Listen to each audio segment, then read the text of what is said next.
कहा जाता है कि दुनिया के सबसे खूबसूरत नज़ारे देखने के लिए आपको सबसे कठिन मार्गों से होकर गुजरना पड़ता है। हिमालय में ही ऐसे कई खूबसूरत जगह हैं जहां तक पहुंचना आसान नहीं है। दोस्तों, कैलाश यात्रा, केदारनाथ यात्रा आपने बहुत बार सुनी होगी, लेकिन किन्नौर कैलाश यात्रा के बारे में शायद ही आपने इससे पहले कभी सुना हो, जो इन सभी यात्राओं से ज्यादा दुर्गम और रोमांचित करने वाली यात्रा है। हिमाचल में स्थित इस जगह को सबसे खतरनाक भी कहा जाता है।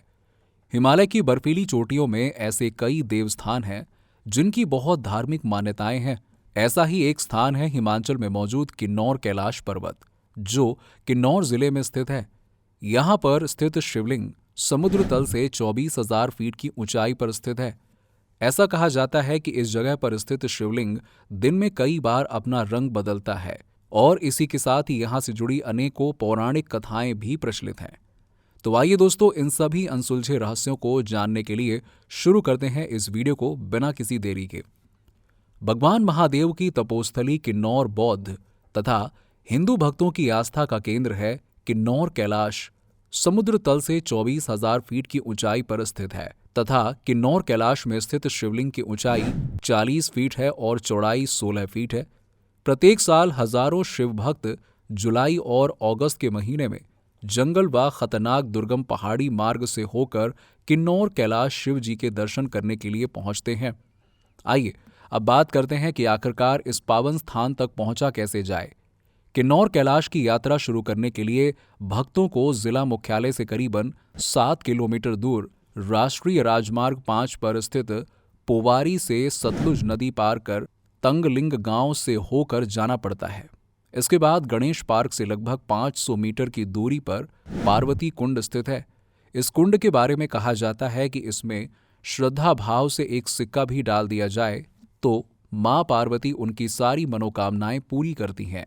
भक्तगण इस पवित्र कुंड में स्नान करने के बाद लगभग 24 घंटे की दुर्गम यात्रा पार करके किन्नौर कैलाश में विराजमान शिवलिंग के दर्शन करते हैं तथा आसपास आते समय वहां से अपने साथ ब्रह्मा कमल और औषधीय फूल प्रसाद में लाते हैं। इस शिवलिंग की परिक्रमा करना बहुत जोखिम और साहस का कार्य है। इस यात्रा के बारे में कहा जाता है कि इस यात्रा को अपने जीवन काल में आम आदमी एक ही बार करने की हिम्मत जुटा पाता है। अनेकों शिवभक्त जोखिम उठाते हुए खुद को रस्सियों से बांधकर इस कठिन परिक्रमा को पूरी करते हैं। किन्नौर कैलाश पर्वत का ट्रैक काफी मुश्किल माना जाता है।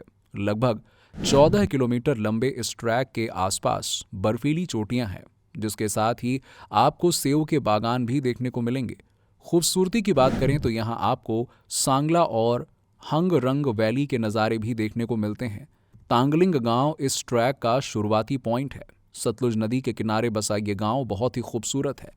अब बात करते हैं इस पवित्र स्थल से जुड़े कुछ मान्यताओं के बारे में। किन्नौर कैलाश के बारे में अनेकों मान्यताएं प्रचलित हैं। कुछ विद्वानों का कहना है कि महाभारत काल में इस कैलाश का नाम इंद्रकील पर्वत था, जहां पर भगवान शिव और अर्जुन के बीच युद्ध हुआ था और यहीं पर अर्जुन को पाशुपतास्त्र की प्राप्ति हुई थी। और इसी के साथ ही ये भी कहा जाता है कि पांडवों ने अपने वनवास काल का आखिरी समय यहीं पर बिताया था। किन्नौर कैलाश को बाणासुर कैलाश के नाम से भी जाना जाता है। अब यहाँ पर स्थित चमत्कारी शिवलिंग के बारे में बात करें तो किन्नौर कैलाश शिवलिंग की एक चमत्कारी बात यह है कि ये दिन में कई बार अपना रंग बदलता है। सूर्योदय से पहले सफेद सूर्योदय होने तक पीला, मध्याह्न के समय लाल और फिर क्रमशः पीला सफेद होते हुए सायंकाल में ये काला हो जाता है। आखिर ऐसा क्यों होता है? तो आपको बता दें कि इस रहस्य को अभी तक कोई सुलझा नहीं सका है। किन्नौर के लोग इस शिवलिंग के रंग बदलने के पीछे किसी विशेष प्रकार की दैवीय शक्ति का चमत्कार मानते हैं। कुछ बुद्धिजीवियों का मानना है कि ये एक स्फटिकीय रचना है और इसी कारण सूर्य की किरणों के विभिन्न कोणों में पड़ने पर ये चट्टान रंग बदलती हुई दिखाई देती है। तो दोस्तों, कुछ अनसुलझे रहस्य किन्नौर कैलाश के बारे में ये थे। हम आशा करते हैं कि आपको ये वीडियो जरूर पसंद आया होगा। ऐसे ही और भी वीडियो देखने के लिए हमारे चैनल धर्म मिस्ट्री को सब्सक्राइब करना ना भूलें। मिलते हैं आपसे अगले वीडियो में।